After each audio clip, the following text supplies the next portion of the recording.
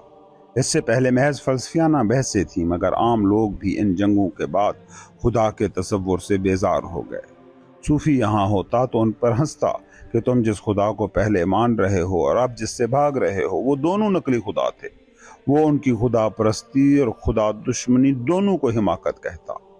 ایک بنیادی بات کو سمجھیں کہ صوفی تاریخی واقعات انائی ہسٹریز پر جیتا ہی نہیں ہے، وہ بس اس پل میں اس کل سے ایک ہو جاتا ہے جسے زندگی کہا جاتا ہے۔ اس لیے ڈر نہ امید، نہ ماضی نہ مستقبل، ہمیشہ بہہ رہا یہ پل، اسے کہتے ہیں حضوری۔ سمجھو، زندگی مادے کی دنیا میں کچھ پانے کھونے کا نہیں، چھوٹے چھوٹے ان حاضر لمحوں میں ہونے کا نام ہے۔ صبح آنکھ کا کھلنا ایک واقعہ ہے، شاید کسی فیکٹری کھڑی کر لینے سے کہیں بڑا واقعہ۔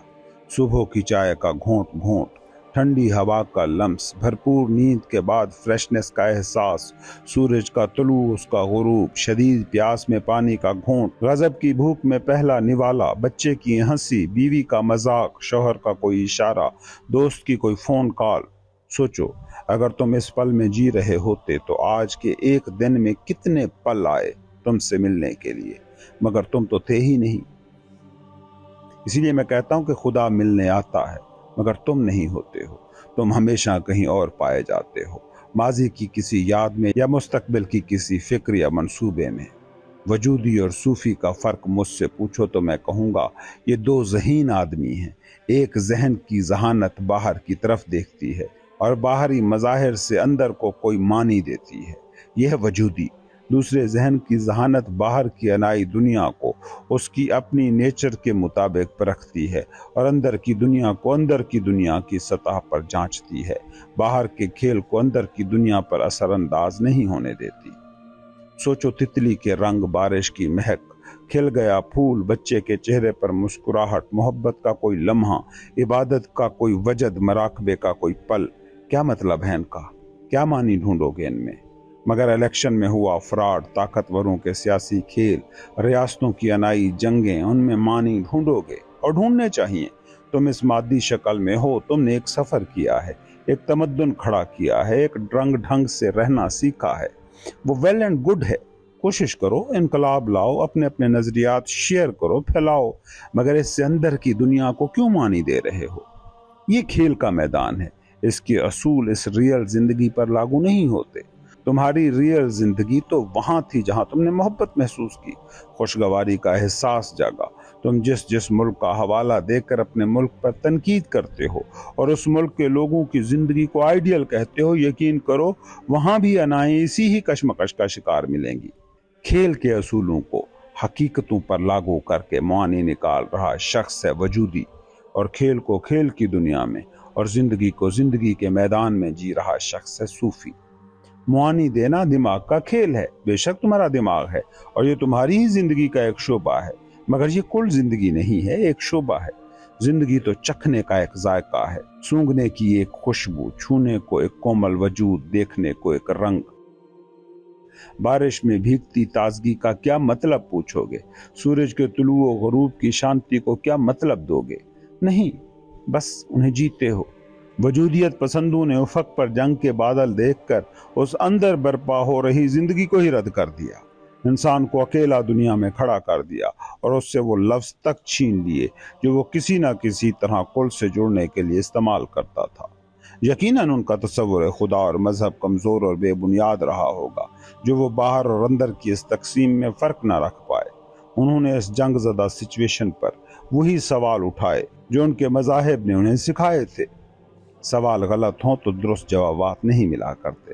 انہوں نے کہا معنی کہاں ہے، نجات کیسے ملے، موت کیوں ہے، اور وہی الجھن انہیں لے گئی مایوسی، تنہائی، بے معنویت کی دلدل میں۔ وہاں بھی یقیناً ایسے لوگ اس وقت تھے جنہیں یہ ساری جنگ ویسے نہ چھو سکی۔ یہ وہ صوفی تھے جو سوال نہیں اٹھا رہے تھے بلکہ خود سے کہہ رہے تھے میں یہاں جینے آیا ہوں، یہ زندگی کا تجربہ جو میں یہاں کرنے آیا ہوں، جو میرے اندر بیت رہا ہے، اسے باہر کے کیسے بھی حالات ہوں ٹچ نہیں کر سکتے۔